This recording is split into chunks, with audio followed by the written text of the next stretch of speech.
Assalamualaikum warahmatullahi wabarakatuh.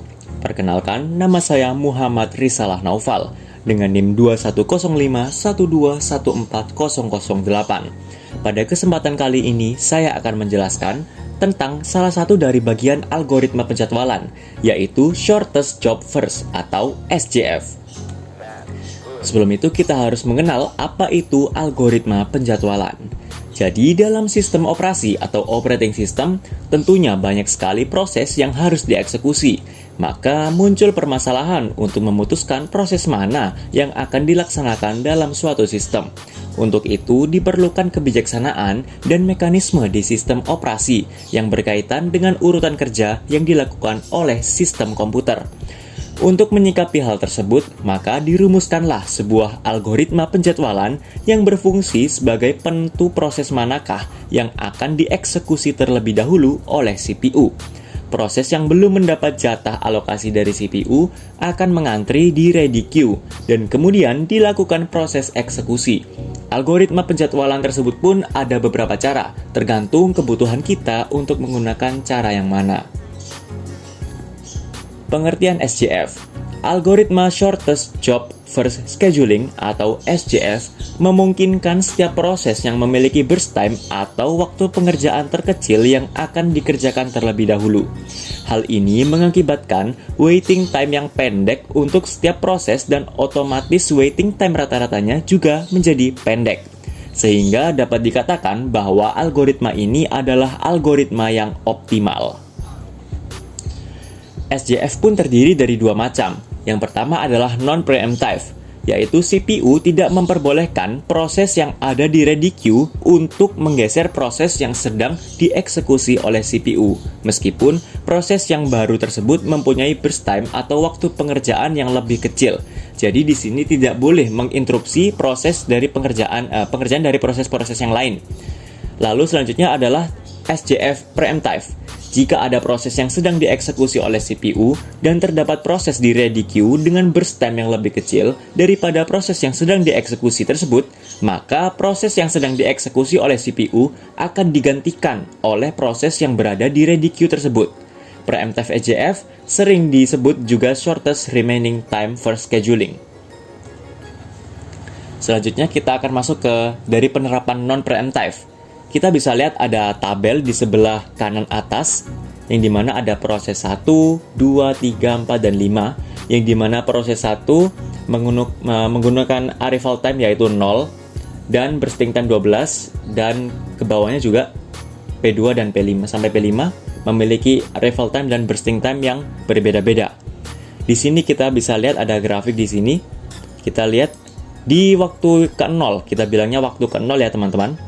Waktu ke-0 ini yang arrival time yang datang adalah proses pertama. Nah, di non-preemptive ini jadi proses pertama akan dikerjakan karena ini adalah waktu ke-0 yang dimana preemptive atau proses pertama ini datang di waktu yang ke-0. Nah, proses pertama dikerjakan sampai dengan tiba-tiba waktu kedua. Waktu kedua ada proses kedua yang masuk. Nah, proses kedua masuk tetapi tidak menggantikan proses atau pemrosesan proses pertama. Jadi masih proses pertama yang diproses. Proses kedua masih belum diproses, masih di ready queue, seperti itu. Lalu masuk ke waktu ketiga, yang dimana waktu ketiga ini muncul proses ketiga. Sama seperti proses kedua, proses ketiga ini masih belum dikerjakan, karena masih mengerjakan proses pertama. Lalu masuk ke arrival time kelima, yaitu muncul proses keempat. Sama seperti 2 dan 3, belum dikerjakan karena masih mengerjakan yang pertama, seperti itu.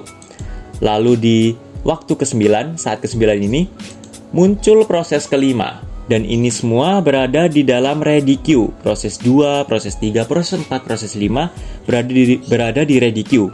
Sedangkan untuk proses 1 sedang dikerjakan oleh CPU. Lalu, setelah waktu ke-12 sudah tidak ada lagi ya kalau kita lihat di tabel yang datang setelah menit ke-9, waktu ke-9 tidak ada lagi, jadi ini tinggal proses, dan proses.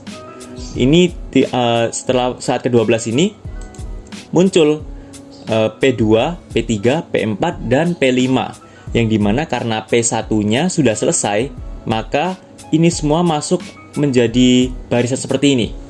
Dan yang akan diproses selanjutnya adalah proses dengan burst time paling rendah. Nah, kita bisa lihat di sini mana yang paling rendah. Ternyata yang paling rendah adalah nomor proses kelima. Lalu proses kelima akan segera diproses. Setelah itu, ini adalah waktunya 1 menit, jadi 12 ke 13. Membutuhkan waktu 1 menit, nah proses kelima sudah selesai. Lalu sisanya ini masuk ke dalam proses selanjutnya, atau pekerjaan selanjutnya, yaitu P2, P3, dan P4. Dimana di sini yang paling rendah bursting time-nya adalah P4. Jadi P4 harus dikerjakan terlebih dahulu untuk yang non-preemptive, seperti itu ya. Nah, P4 dikerjakan memakan waktu sekitar 2 bilangan waktu ya, menjadi 15. Oke, di 15 ini berarti sisa P2 dan P3, yang dimana P3 ini adalah yang paling rendah. Jadi P3 harus dikerjakan terlebih dahulu. Nah, seperti itu. Setelah ini masuk ke bilangan waktu ke-20 nih. Ke-20 berarti sisa P2. Nah, P2 ini kan sendiri, berarti langsung saja diproses. Dengan bursting time yang 8, berarti 20 ditambah 8, yaitu 28, seperti itu. Lalu di sini kita hitung ya waktu tunggunya. Kita lihat dari P1 sama dengan 0, ini karena kan P1 langsung diproses. Lalu kita lihat P2, di sini P2 tertulis 20, yang berarti P2 itu mulai diproses di waktu ke-20, di saat 20. Lalu dikurangi 2, yaitu adalah waktu di mana P2 ini mulai mengantri. Berarti 20 dikurangi 2, yaitu 18. Waktu tunggu untuk P2 adalah 18.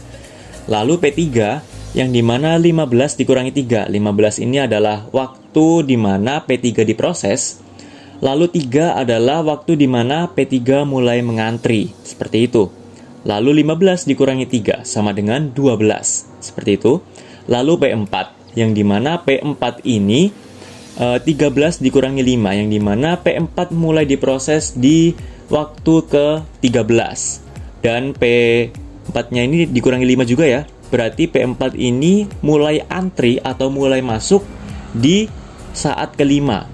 Jadi 13 dikurangi 5 sama dengan 8. Untuk P5 kita bisa lihat ada 12 dikurangi 9, yaitu 12 adalah waktu saat diprosesnya P5. Lalu 9 adalah waktu di mana P5 mulai mengantri. Yang itu berarti 12 dikurangi 9 sama dengan 3. Jadi untuk totalnya adalah 41 bilangan waktu ya.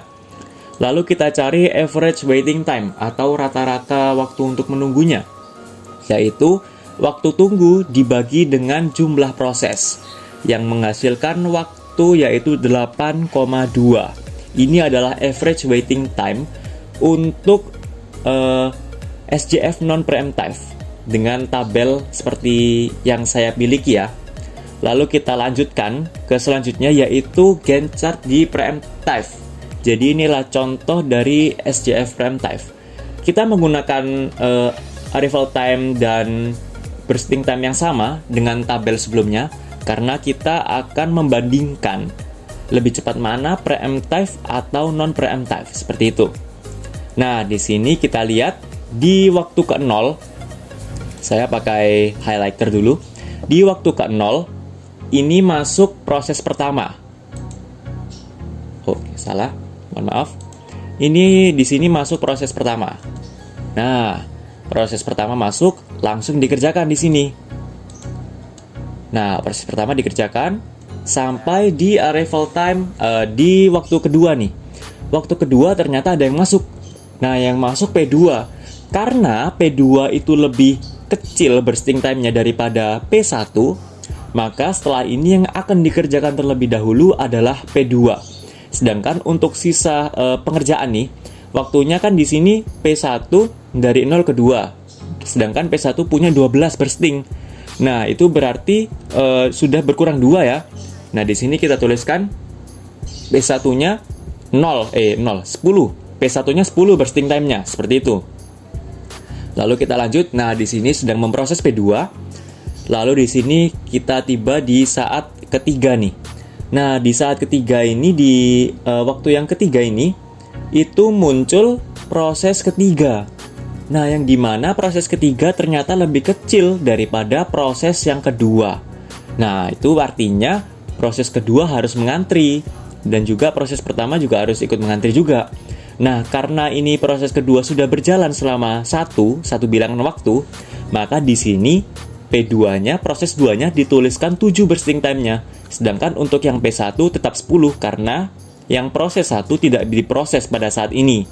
Seperti itu. Lalu kita berlanjut, di sini ada P3 yang dimana proses 3. Proses 3 ini memiliki bursting time 5. Nah, bursting time 5 ini kan lebih kecil daripada semuanya. Berarti P3 ini diproses terlebih dahulu, dikerjakan terlebih dahulu nih. Nah, di sini tiba-tiba waktu kelima ya ceritanya. Di waktu kelima ini muncul nih P4. Nah, kita bisa lihat nih di sini kan P4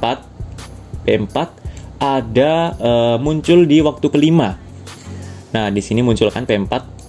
Nah, setelah itu semuanya turun ke sini karena ada P4 nih. Nah, P4 dikerjakan terlebih dahulu, sekali lagi dikarenakan P4 adalah yang paling kecil. Sedangkan untuk P3, karena di sini sudah diproses selama 2 menit ya, bukan 2 menit, 2 bilangan waktu, maka di sini P3 tersisa 3 bursting time, seperti itu. Karena di sini yang paling kecil adalah P4 dengan bursting time 2, maka yang dikerjakan adalah P4 terlebih dahulu, seperti itu. Nah, di sini sampai dengan waktu ketujuh ya. Ini di sini dikarenakan P4 sudah selesai teman-teman. Nah, tersisa P3, P2 dan P1. P4 sudah selesai di waktu kelima sampai ketujuh ini. Lalu di sini dikerjakan P3. Kita lanjutkan lagi nih yang belum. P3 kan belum tuh. Nah, P3 juga yang paling kecil di sini. P3 kita execute, kita proses di sini. P3 diproses. Lalu belum sampai P3-nya selesai, tiba-tiba muncul di waktu yang ke-9 ini P5. Yang dimana P5 bursting time-nya 1 dan P3 bursting time-nya juga 1. Nah, di sini yang kita kerjakan adalah yang lebih dahulu diproses. Karena itu lebih cepat. Jadi P3 akan kita proses kembali, sedangkan P5 harus menunggu di ready queue. Seperti itu teman-teman. Nah, masuk ke P3 lagi diproses. Setelah itu 10. Di waktu yang ke-10 ini sudah tidak ada apa-apa lagi ya. Kalau kita lihat di tabel ini sudah kosong, sudah tidak akan ada proses yang masuk lagi nih. Berarti tinggal kita memprogram ini semua, proses ini semua. Yaitu di waktu yang ke-10 ini muncul P5, P2 dan P1. Yang dimana kan P5 ini lebih kecil nih, bursting time-nya paling kecil. Berarti P5 didahulukan, dikerjakan terlebih dahulu. P5 memakan waktu 1, 10 ke 11 berarti. Nah, di waktu yang ke-11 ini tinggal P2 dan P1. Berarti P2 diproses terlebih dahulu, memakan waktu selama 7 maksud saya, 11 ke 18. Benar, sudah benar. Nah, lalu di waktu yang ke-18 ini muncul proses 1 dengan sisa bursting time 10. Kita proses P1-nya. Lalu muncul waktu 28. Seperti itu teman-teman. Nah, kita cari waktu tunggunya nih. Waktu tunggunya di sini kita bisa lihat P1 mulai muncul di arrival time yang ke-0, lalu selesai, maksud saya diproses lagi di waktu ke-18 dan dikurangi 2. 2 ini adalah dimana P1 mengantri ya teman-teman. Jadi 18 dikurangi 2. Seperti itu. Hasilnya adalah 16. Lalu untuk P2 ini adalah 11. 11 ini adalah di mana P2 mulai dikerjakan. Lalu 3 ini adalah di mana P2 mengantri. Nah, mulai ngantri P2-nya di 3. 11 dikurangi 3. Jadinya 8.